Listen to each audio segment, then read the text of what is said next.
Estamos aquí en tu espacio vespertino, periodismo con Alejandro, a través de la Superativa Multimedios RD, tan activa como tú.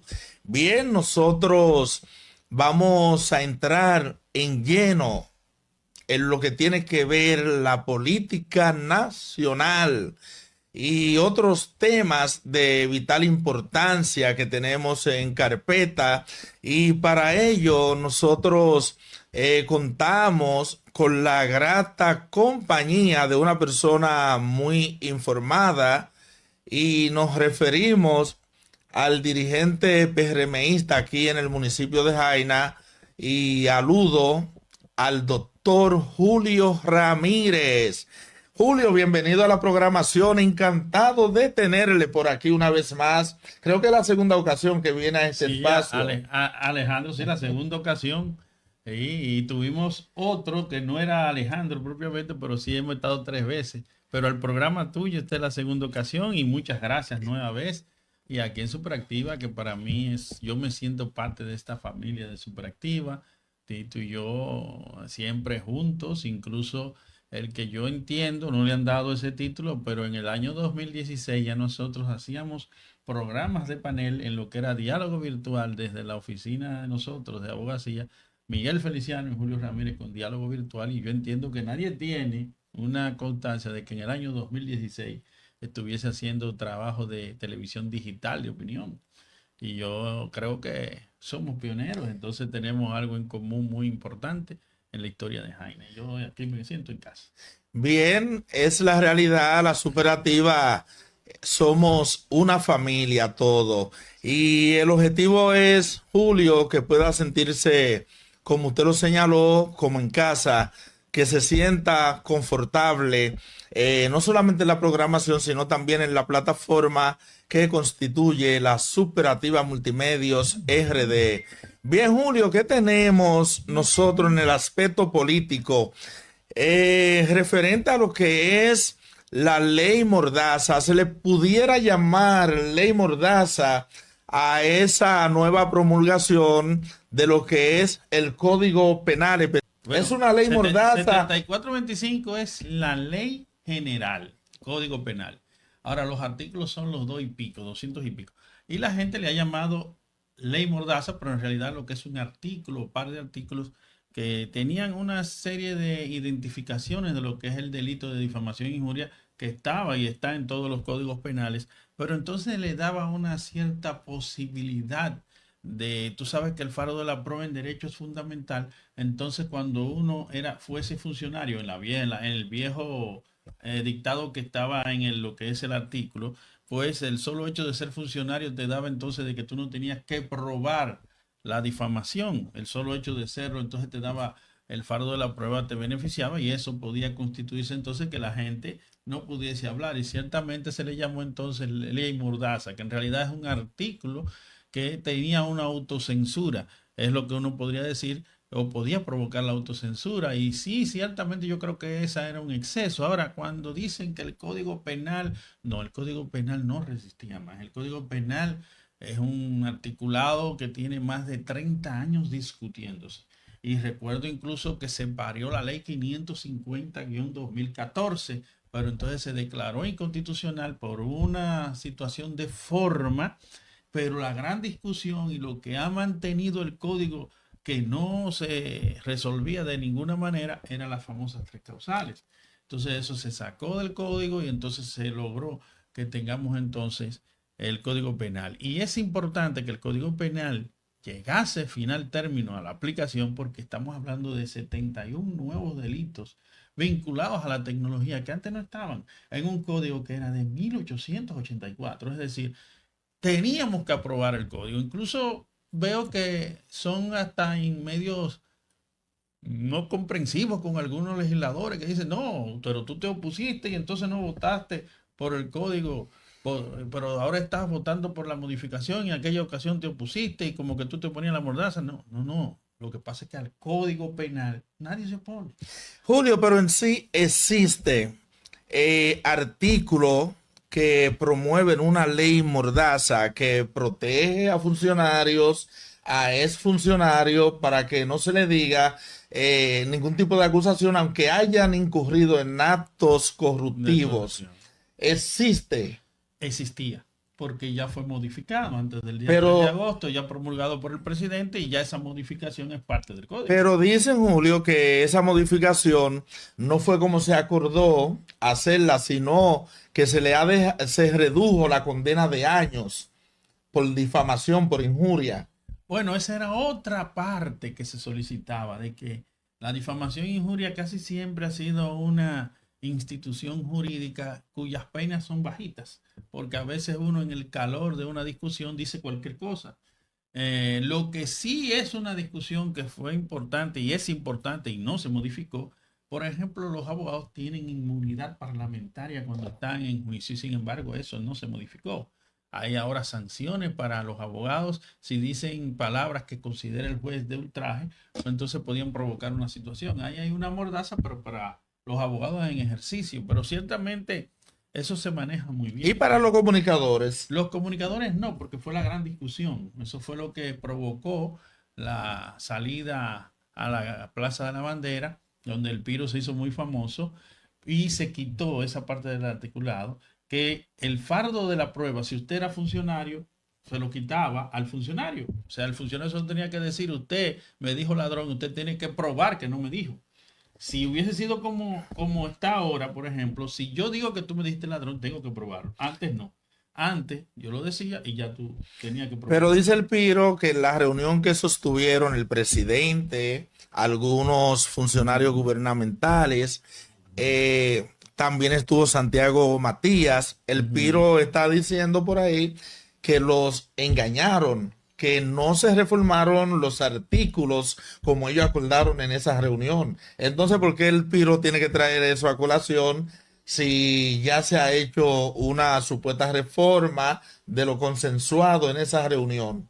Mira, porque los códigos todos hay que verlos no por el artículo X, sino en el conglomerado, en manera general. Entonces, la lógica del código y del articulado referente a la información da a entender, desde el punto de vista de ellos, de que aún existen situaciones que benefician al funcionario. Sin embargo, existe la primera parte del código que son los derechos ¿Y en fundamentales. qué sentido le beneficia a los funcionarios? ¿Cometió un acto de En corrupción? el fardo de la prueba, porque fíjate lo importante que es el fardo de la prueba, como yo te decía ahorita, como estaba articulado, si yo soy funcionario y digo que Alejandro me dijo ladrón, es Alejandro que tiene que demostrar que no me lo dijo. En la regla de ley, si yo digo que tú eres ladrón, que tú me dijiste ladrón, yo tengo que demostrar que me lo dijiste. Entonces, eso es difícil en el derecho. O sea, el que tiene el fardo de la prueba en el derecho siempre tiene la mayor carga. Yo recuerdo siempre que nos decían, para entender el fardo de la prueba, fíjense algo, es el demandante. Y ustedes, la mayoría son derechos. Decía, recuerdo el doctor Vergés Dreyfus, que fue, la mayoría de ustedes son derechos. ¿A quién hay que aguantar? El que está en la derecha, el que la coge lo suave. Y el fardo de la prueba es una cosa difícil. Pero en realidad yo te voy a decir algo. La difamación e injuria está prevista en todos los códigos. Y cualquier situación de la que la gente teme que pueda realizarse está salvaguardada por el aspecto de los derechos fundamentales que están por encima incluso de cualquier disposición. Y toda ley es modificable, incluso lleva en sí mismo posibilidades inconstitucionales. Y creo que vamos a hablar ahorita del tema del decreto. El decreto tenía, el 308, creo que tenía como del 2015, ¿verdad? Más o menos. Era inconstitucional y lo sabíamos inconstitucional. Sin embargo, ahora fue que el Tribunal Constitucional lo dio. O sea, que es probable que en el camino muchos de los artículos tengan que ser nuevamente modificados y No tengamos derogado, no modificado. modificados. Porque yo te voy a decir una cosa, nuestra constitución, que se supone que es lo más sagrado del mundo, tiene más de 50 modificaciones. Entonces, modificaciones completas, amplias. Entonces, el derecho es dinámico. Y eso precisamente era lo que se decía. ¿Cómo es posible que nosotros nos estemos manejando con un código del año 1884? Ya la tecnología, los delitos cibernéticos estaban llevándole la milla a lo que era la legislación. Entonces esa es la principal preocupación de los que diariamente ejercen el derecho, sobre todo el derecho penal. Y te voy a poner un ejemplo. El autor material de un delito, de un crimen, no era sancionado. Ahora con el Código Penal sí. Sí lo es. Ya lo es. O sea, yo maquinaba, dámele 3 batazos a ese. Elimínalo, hay que eliminarlo. La sanción mayor era para quien lo eliminaba, para quien lo mataba. Sin embargo, el que lo maquinó era un cómplice que le toca la pena inmediatamente inferior a la del principal. Ya no. Y te da también el caso de que si yo a más de un delito, de un crimen, porque hay una diferencia entre delito y crimen en cuanto a aumento de penas y peligrosidad del modo punible, que quiero hablar aquí lo más que se me entiende, ¿verdad? Sí, sí. Porque los abogados a veces hablamos que nos entendemos todo, pero entonces... Está hablando en un lenguaje llano. Sí, yo creo que pero nuestros yo creo seguidores que están entendiendo. Sí, estoy tratando de hacerlo con el lenguaje más posible. Lo punible es cuando lleva una pena. Entonces el crimen es peor que el delito. Entonces, usted antes, 1, 2, 3, y solamente lo sancionaban por 1. Ya no, ya hay cúmulo de penas. Y hay una serie también de cosas que incluso los abogados iremos aprendiendo en el camino. Yo recuerdo cuando el Código Procesal Penal se puso en marcha por allá, por el año 1993, 94, por ahí. No, después, el Código Procesal Penal fue posterior al 93, 94. Tuvimos que aprender el ejercicio penal, porque antes era un sistema donde había una fase totalmente secreta. Nadie sabía lo que había ocurrido y se prestaba a mucha corrupción. Fue importante en la época medieval y en los años 1884 era muy importante, era vital, porque eran gente de seriedad. Pero en la medida en que los pueblos fueron creciendo, ese era un sistema que permitía la corrupción. Y hubo con una serie de modificaciones y tuvo que venir el Código Procesal Penal, que conjuntamente también tenía una modificación penal, donde incluso Artañán Pérez Méndez participó, brillante. El proyecto de ley que se presentó en aquella ocasión, el año 2005, por ahí, creo que estaba Artañán Pérez Méndez, es uno de los mejores modelos de derecho penal y de código penal que se pudieron haber realizado en la República Dominicana. Artañán Pérez Méndez, junto al doctor Salvador G. Blanco, de los grandes doctrinarios de la República Dominicana, que ya no hay esos doctrinarios. Antes ustedes oirán, por ejemplo, Froilán Tavares era un hombre que los libros de ejercicio profesional de procesal civil y penal eran de Froilán Tavares. Ya nosotros no tenemos ese tipo de abogados que hacen doctrina a través de los libros. Recuerdo también a Tapia Espinal, que fue muy brillante. Sí, Tapia Espinal era de los Sócrates. ¿Cuáles son los que nosotros llamamos los Sócrates? ¿Cuáles son esos que ustedes llaman? Los Sócrates son Sócrates, nunca escribió un libro. Entonces Tapia Espinal, uno siempre esperó el libro de Tapia Espinal. Tapia Espinal y Báez Morcelo eran considerados los dos grandes libros vivos y la gran crítica que quizás hacíamos todos. ¿Por qué usted no hizo uno? Igual que Ramón Tapia Espinal. Otro. Estuvo también Ramón Pina Acevedo. Ramón Pina Acevedo. Muy fuerte. Chevalier, excelente. Que una de las frases de Pina Acevedo ha quedado siempre en el tiempo, en el derecho penal, cuando él decía: el abogado tiene que ser bohemio, tigre, bebedor, porque usted no puede entender ni defender a uno igual si usted no ha vivido en su corazón lo que ellos sienten. Tiene mucha lógica. Sí, entonces, oye, uno se extasiaba uno con el ejercicio del derecho, y leer derecho es lo mejor que tú puedes tener en la vida. Pero referente a Pina Acevedo, Me fui lejos, Julio, sí, pero es de lugar que se hagan esos pronunciamientos, porque hay gente de nuestros seguidores que quedan ilustrados con esos pronunciamientos que usted está realizando. Pina Acevedo era una persona muy completa, porque aparte de abogado, el hombre era un máster en boxeo. Era un crítico y un analista. Un analista. Entonces tú sabes que el boxeo precisamente es una cuna de conocimiento jurídico penal, porque la mayoría de los grandes boxeadores del pasado eran personas que venían del mundo delincuencial y vivían muy cerca del mundo delincuencial. Sí. Entonces, Ahí eso está hacía, Tyson. sí, todo. Marvin Hengler, Marvin la Hengler. maravilla. Sí, todo. Cuando tú ves a esa camada de grandes boxeadores de aquella época, era gente vinculada al Así es. delito. Y fíjate que ¿qué destruyó? Hay un que muy importante ahí. Sí. ¿Qué fue lo que destruyó finalmente el boxeo? Apuestas ilegales. O sea, que la corrupción ahí vive. Entonces, Pina O sea, Acevedo, es un flagelo que penetra, que penetra. en cualquier estamento. Sí, y de ahí la maravilla de abogado que fue Pina Acevedo. Ya, un conocedor del boxeo.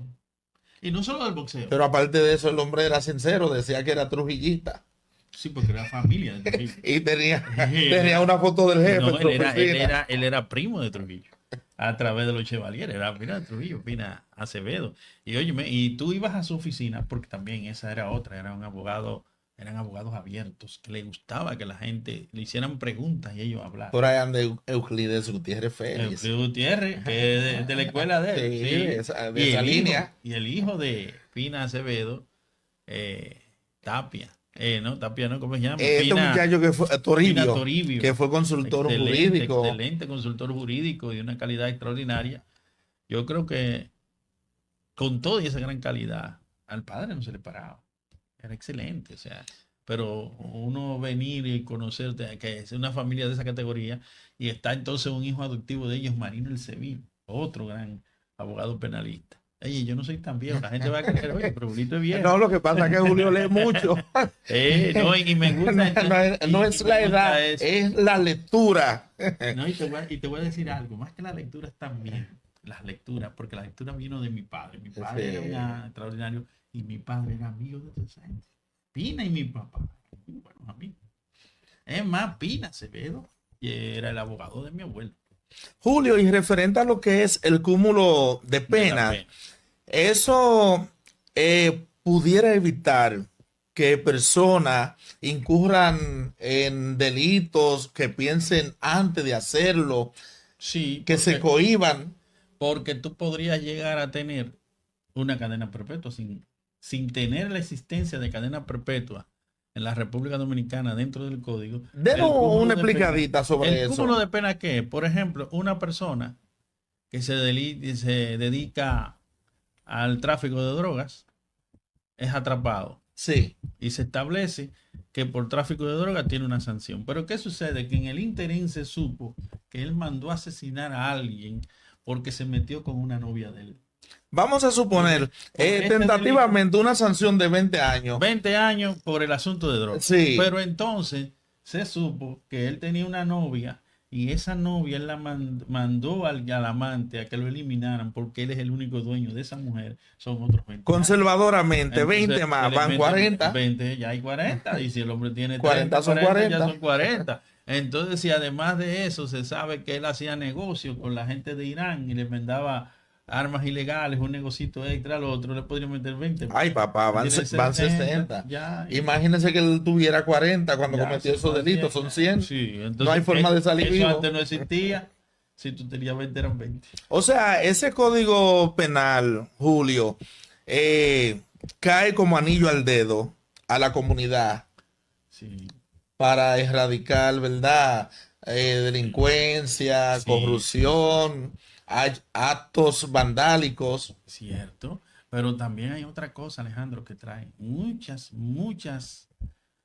vamos a decir, muchas cosas que tiene que adentrarse ahora el Estado en resolver, sobre todo el recién creado Ministerio de Justicia, que nosotros no vamos a ver la importancia de ese ministerio hasta unos 10 o 15 años más adelante.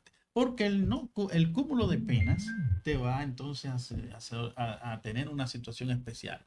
El régimen penitenciario que va a manejar el Ministerio de Justicia va a tener que ser mejor, porque hay gente ahora que te va a durar toda la vida.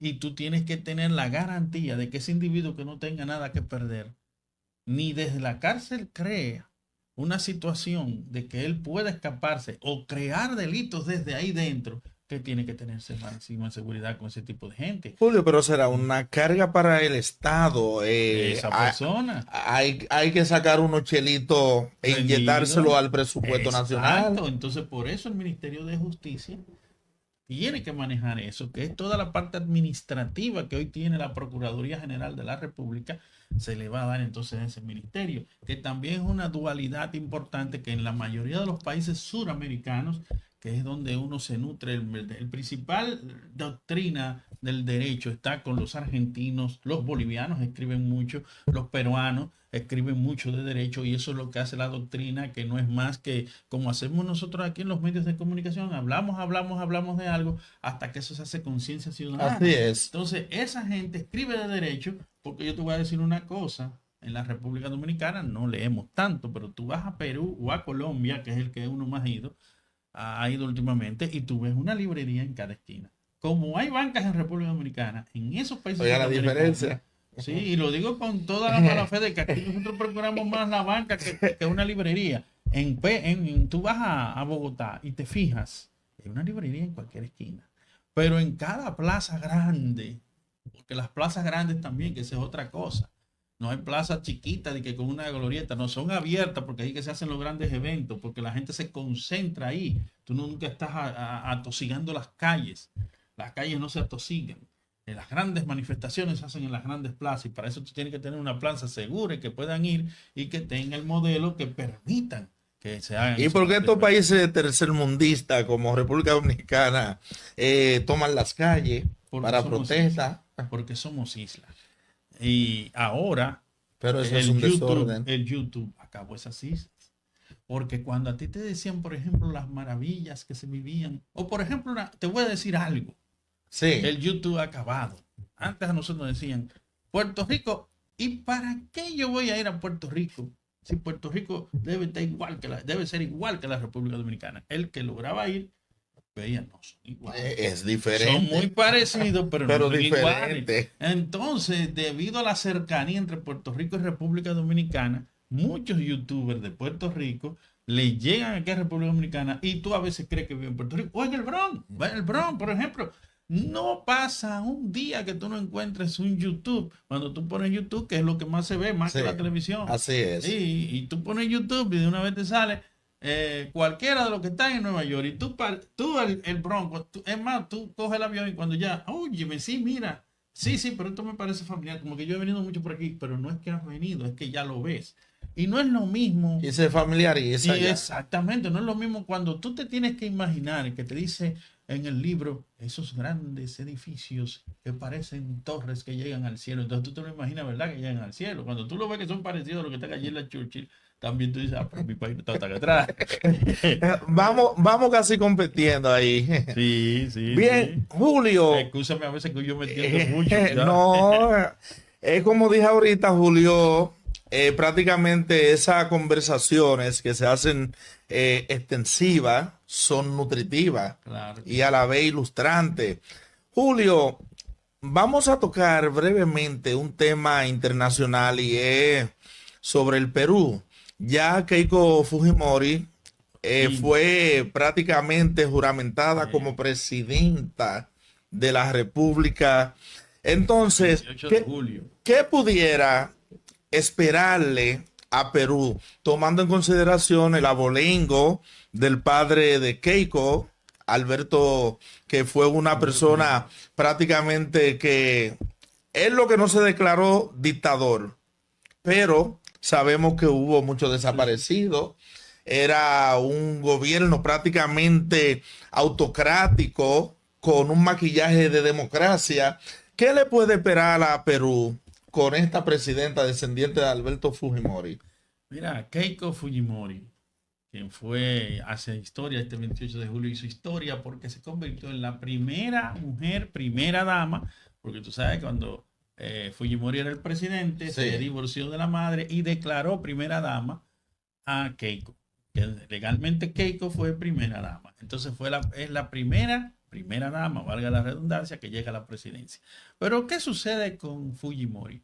El fujimorismo, en un país que demostró que puede tener mil discrepancias, Perú llegó a tener en un lapso de 4 años, como 7 presidentes. Sin embargo, Increíble. y eso no llegó a la inestabilidad. Eso dijo la grandeza institucional de Perú. Sí. Y hay que tener en cuenta que Perú siempre fue visto como el gran imperio de los españoles en la zona sur. Era donde los españoles se quedaban. Era en Perú.